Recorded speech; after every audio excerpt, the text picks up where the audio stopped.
back, I'd like to introduce you to Naomi Heye. Naomi is a former Kamloops resident. It's great to have you on the show. Thank you. And you now live down in Guatemala. I do. I've been here about 7 years. Yes. So the reason why I got in touch with Naomi is because you have a good friend who emailed me to say, my friend Naomi is going to be in Kamloops for a few months. And she opened an orphanage in Guatemala many years ago, and you're only back for a visit. Yes, just briefly. Yeah. Well, so you agreed to come on the show and talk a little bit about your passion for what you're doing in Guatemala. Yeah. Let's talk a little bit about it. You opened an orphanage. Yes. I'm a nurse. I was actually a nurse here in Kamloops for several years in the NICU at Royal Inland. And I've worked with a lot of special needs kids, so when I went down to Guatemala, I heard about all the stories of the kids. There's quite a stigma down there against children with special needs, that they're a curse or a sin, something that the mother's done wrong. And so they're all quite often abandoned or abused or, left on the road to die. And so after hearing these stories, decided that I wanted to help and open up an orphanage for kids with special needs. So you didn't see it firsthand right away. You heard about it, you felt affected and went down. Yes, yep. How does one go about moving to another country and just opening an orphanage? It can't be that easy. No, I knew some people down there. I attended the Christian school here in Kamloops, and so I had been previously with them, and just really enjoyed it, had met some people, and so it's not easy. I'm not saying that, but I did know some people, and that helped a lot. And so this is your first time back to Kamloops in 2.5 years. Yes, yes. And are you missing your girls? Yes. Yes. Let's take a look at some pictures. You sent some in graciously, and these pictures sort of describe the story. That's you on the left, obviously. Yes, and the huge one.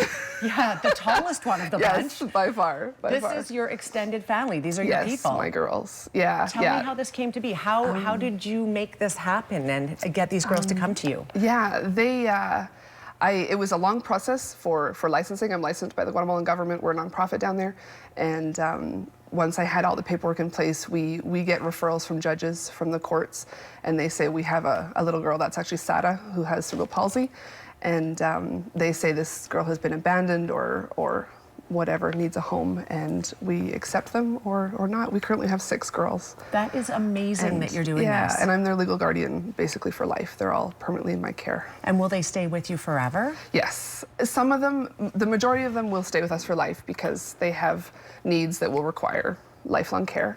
Some of them might be able to be independent. Lupita, my oldest, will definitely move on and have a job and a family, but some of them will be with me for life.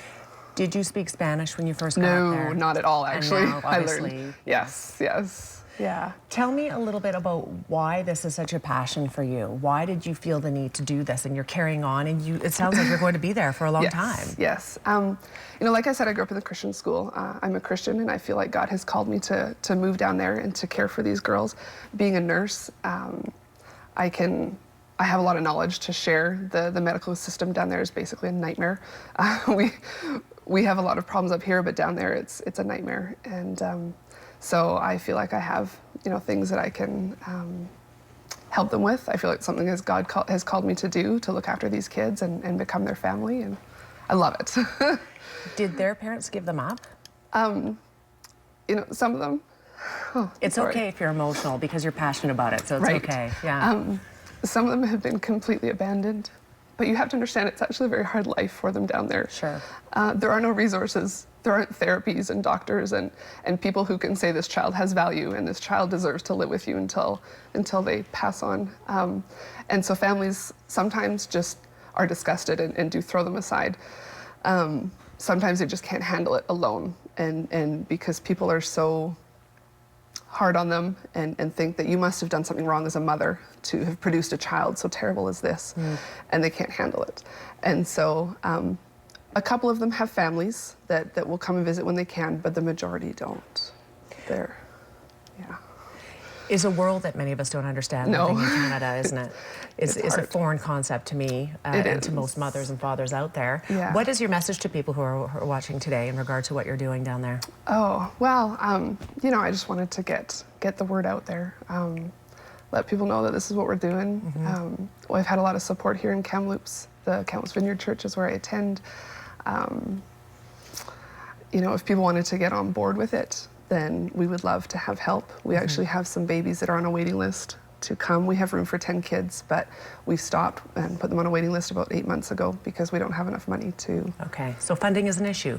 Does the Guatemalan government give you some money? Not a cent. Not a cent. How are you doing that then? It's 100% donations. 100% donations. So you would be happy for people to donate to the cause. Yes, and they can receive tax receipts. We are under a nonprofit organization here in Canada.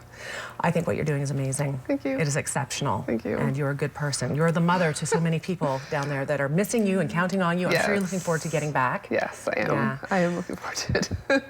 Thank you for being here today. Thank you so much for having me. Thank you for sharing your story. It's Thank fantastic. Very great story to share.